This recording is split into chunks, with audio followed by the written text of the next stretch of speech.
Hello everyone. Now today we will be discussing some prerequisites for data analysis and visualization. Now in this video lecture we will be talking more about the basics of MATLAB like array creation, variables, matrix operations, likewise plotting the graph, how to visualize the data, and so on. Now let us start with how to create simple variable arrays, then matrix operation one by one. Now if I type here say something like b equals to 10. Now see here, now the value 10 is copied into the variable v. Need not to declare any variable or data type for that variable. Now how to create array, let us see. A is equals to say 1, 2, 3, 3, 4, 5, likewise. Now see, these values are copied into the array variable A. Now if I want to create a matrix of say 3 by 3 size, then x is equals to, I will type here, x is equals to 1, 2, 3 semicolon for new line 4, 5, 6 space we have to give here, then 7 space 8 space 9 bracket complete. See here, this is the matrix created of size 3 by 3. Now if I want to get the transpose of this matrix X, then simply we have to type here say t equals to x dash. See here, transpose we are getting here. So need not to write a for loop for this, need not to write scanf, printf, anything. And this we are talking about the command prompt of the MATLAB. At the end of this session we will be talking about the how to create the file, how to create M file, and how to execute the code in one go. Now this is matrix creation, array creation.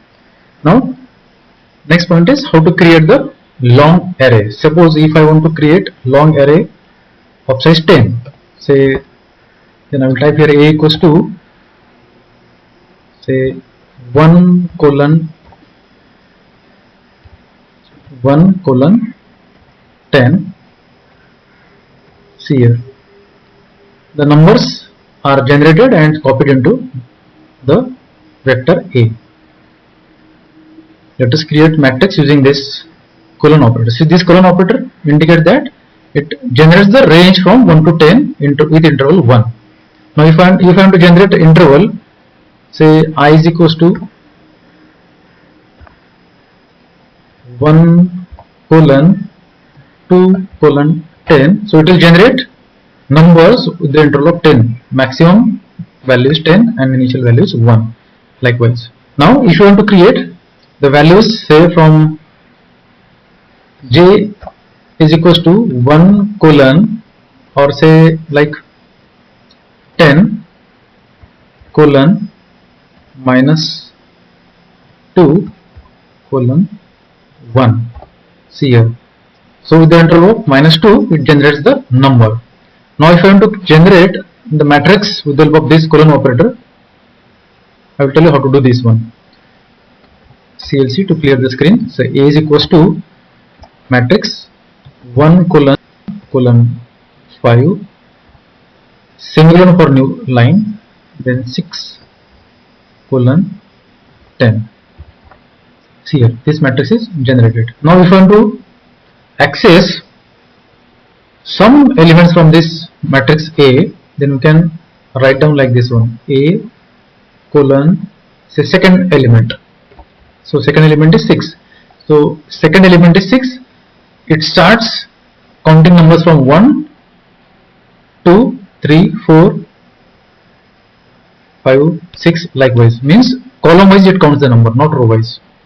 Now if you want to print say a second row, then I will type here a second row colon comma column. Means second row all columns. See here, if you want to print here the first row all columns, elements from all columns, comma colon, first row it will display. Now from the big data set, if you want to extract some elements from that data set, then you can do this with the help of these operations. Now if you have feature matrix or feature vector, then out of n number of features, if x number of elements are important, x number of features are important, then with the help of this matrix indexing operations we can extract important features. Now let us see how to concatenate the matrices. Say have a matrix A 1, 2. See B equals to say 3, 4. Now how to concatenate this? Need not write any code for this one. Just type here C equals to A space B. See here. This is horizontal concatenation. Now if you want to concatenate vertically, we can do this one also. B is equals to say A semicolon B. Likewise, if you want to concatenate multi-feature matrices in single matrix, then you can do this operation. So A is one vector, B is another vector, or A is one matrix, B is another matrix. You can concatenate likewise also. This is all about the concatenation of matrices. Now let us discuss something about the auto generating functions, auto number generating functions. Say for example, if I want to generate ones of size m by n, say 2 by 3 matrix 2, 3 means 2 row 3 columns. Likewise, see here 2 rows and 3 columns are generated over here.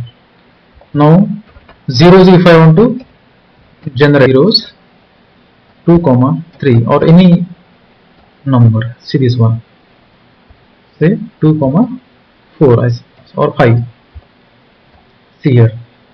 Now if I give here semicolon at the end of the instruction, it will not echo the output on the screen.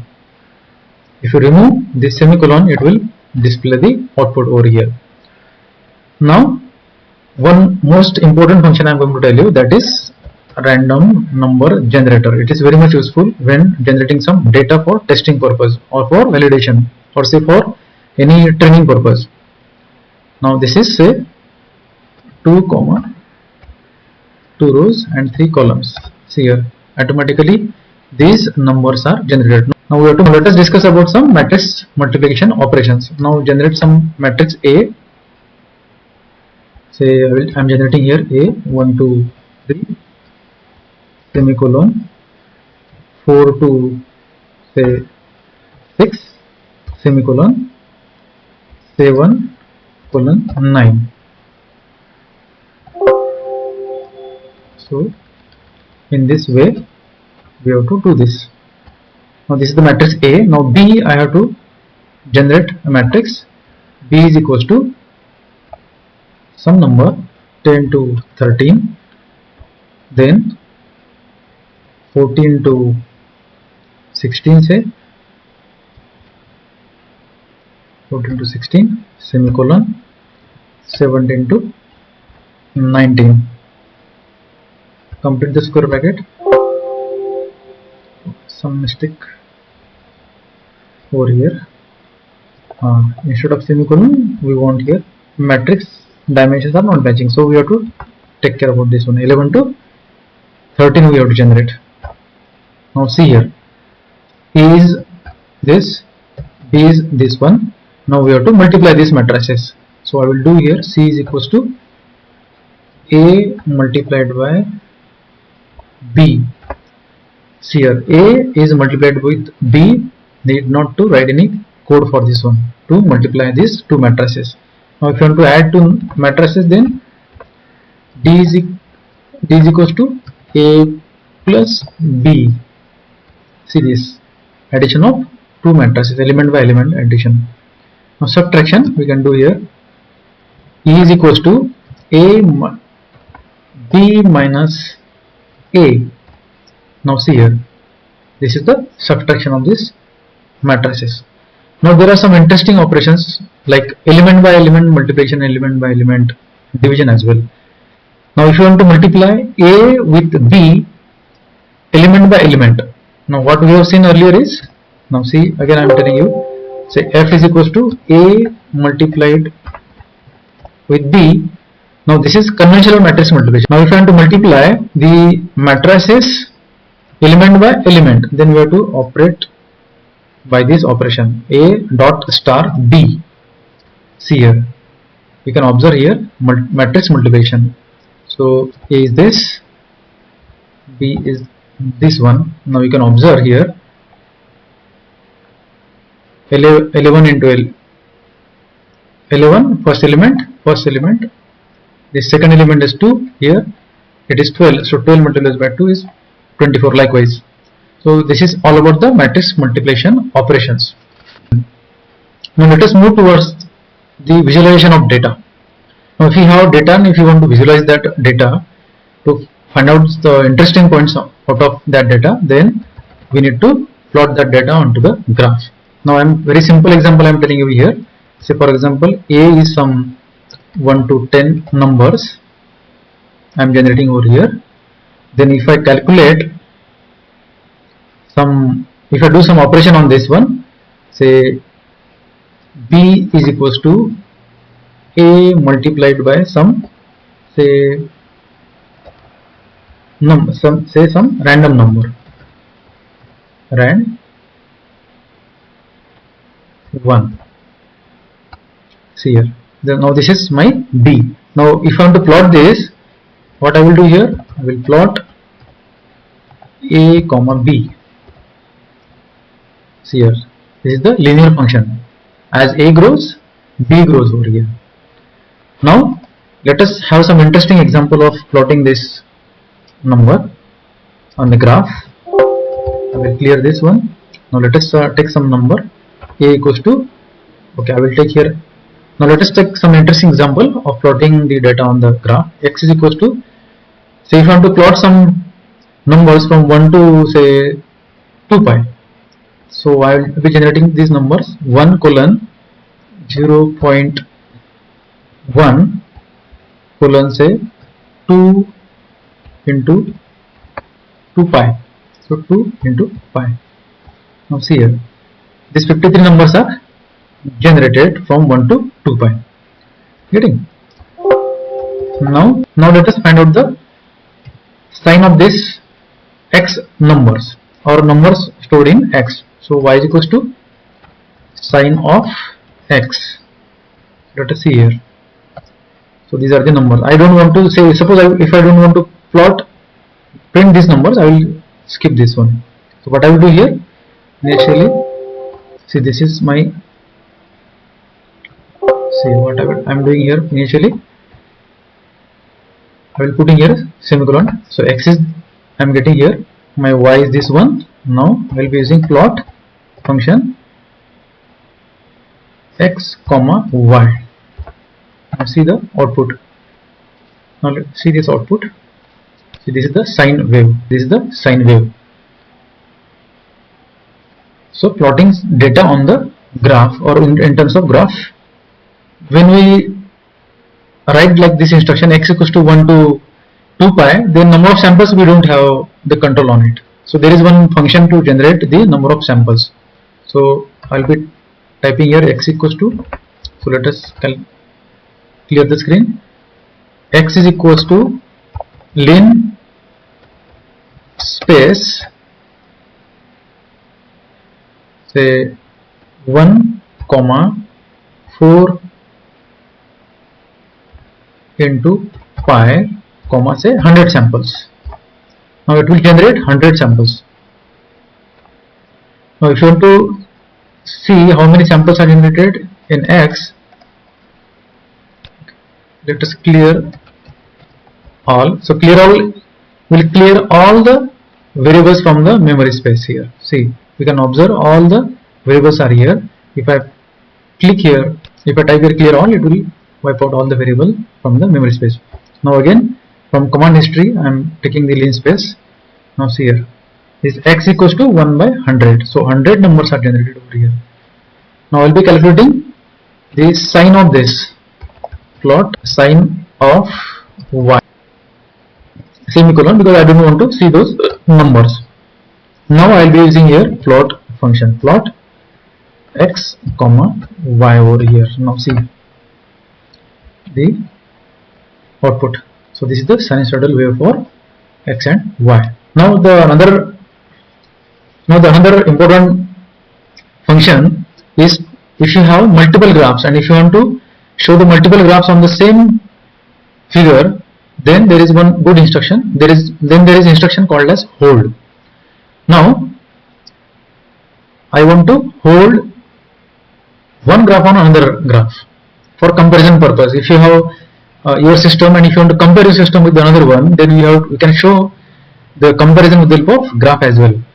So if you display multiple graphs on the single figure, then we can compare your performance, your system's performance with the performance of the other system likewise.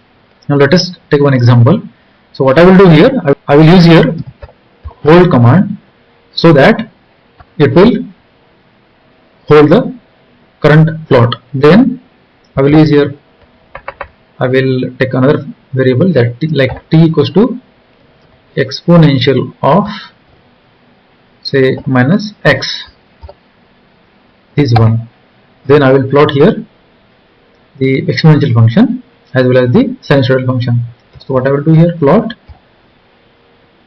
t here. Go to the see. This is sinusoidal wave and this is the exponential function I have plotted here. Now if I want to show with the different color this sinusoidal wave, then we can do that one as well. So plot t comma, in single quote we have to type, I will be using more parameters in this, t comma in single quote, say I want red color here and I want to plot that with the plus sign or the asterisk. Say let us take example, see here, now go to the graph, see here. So this is exponential function and this is sinusoidal function. So these two graphs are shown on the same figure. Now this may be your function or sinusoidal maybe the characteristics of your system that you have developed. If you want to compare both of these, then you can have this facility in the MATLAB. Now if you want to have a grid behind this graph, then I can have grid operation, grid on. Now let us see here, this is the grid behind my graph.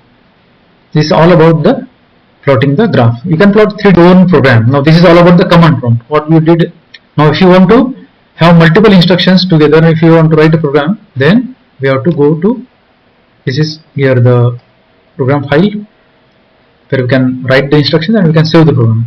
Same graph example we will be taking here, 1 colon lin space 1 comma 4 into pi, I won't say 200 samples over here, put semicolon here because we don't want to display the data. Then b is equals to sine of a over here and c is equals to exponential function minus a, and again I don't want to print the data, so I'll put here semicolon. Then I have to plot here, plot function, I will be using plot a comma b here. This is one plot I want to print, then I want another plot at the same time, then I will be using plot figure function, plot a comma c here, exponential of this. Then I will be holding the same graph, then I will be using the plot function,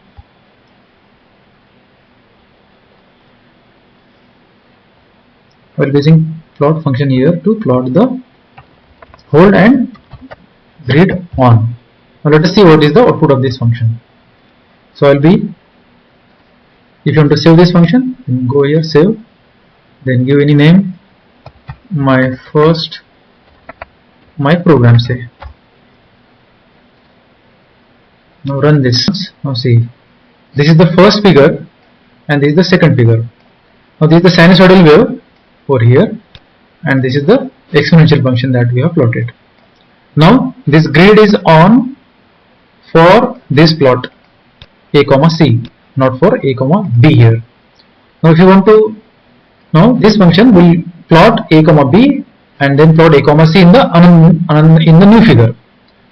Now let us see what happens over here if you run this one. Now this will plot a comma b and a comma c. Now let us see what will happen if you run this program. Now this is figure 1 sinusoidal wave, this is figure 2. Now if you want grid behind this, then we have to write down grid on over here, grid on over here, control S, save, run this one. Now see here, grid is there behind the both graphs. Now if you want to have this on the same, then I will be same figure, then I will be using here hold on. Now let us run this and see what will happen. See here, this sinusoidal wave is there, as well as exponential curve is also there. Now if I want to plot this with some different color, say red color, colon, say asterisk sign, control S, run this. Now see here, this is the exponential curve with the red color and this asterisk, and this is the by default blue line with the help of sinusoidal. This is the sinusoidal wave. So this is all about the plotting the graph, holding the graph, and having. Now there are advanced part as well. So if you have big data, then we can go for advanced part for visualization as well. So friends, this is all about the basics of MATLAB. In the next video, we will be talking on the visualization of the big data. So probably I will be taking the COVID-19 data, and I will tell you how to analyze the data and how to get some meaningful information from that data. So thank you very much. I hope you will enjoy this learning from MATLAB. Thank you very much.